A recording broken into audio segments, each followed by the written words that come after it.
দুই সন্তানের জনকের প্রেমের ফাঁদে পড়ে জীবন দিতে হলো ১৪ বছরের এক কিশোরীকে। প্রেমিকের বিশ্বাসঘাতকতা, অপমান আর লজ্জায় গলায় ওড়না পেঁচিয়ে আত্মহত্যা করে মুজিবা আক্তার। ঘটনাটি হবিগঞ্জের আজমিরীগঞ্জ উপজেলার কালনিপাড়া গ্রামের।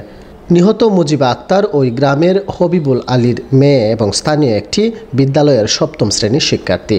পরিবারের সদস্য ও স্থানীয় সূত্র জানায়, একই উপজেলার রুহুমপুর গ্রামের কেওনাবাড়ির শাহাবুল মিয়ার ছেলে রাহুল মিয়া বিয়ের প্রলোভনে ফেলে মুজিবাকে প্রেমের ফাঁদে আটকায়।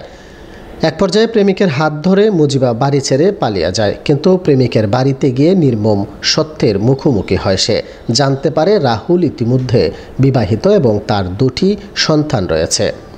ভুলে ভরা প্রেমের স্বপ্ন মুহূর্তেই চুরমার হয়ে যায় মুজিবার। উপরন্তু প্রেমিকের বাড়ির লোকজন তাকে মারধর করে বাড়ি থেকে বের করে দেয়।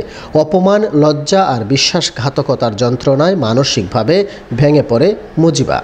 বৃহস্পতিবার সকাল 11টার দিকে পরিবারের সদস্যরা তাকে নিজ ঘরে ফাঁসিতে ঝুলন্ত অবস্থায় দেখতে পান। একটুকু ভালোবাসার আশায় প্রাণ বিসর্জন দেয় ছোট্ট এই প্রাণ।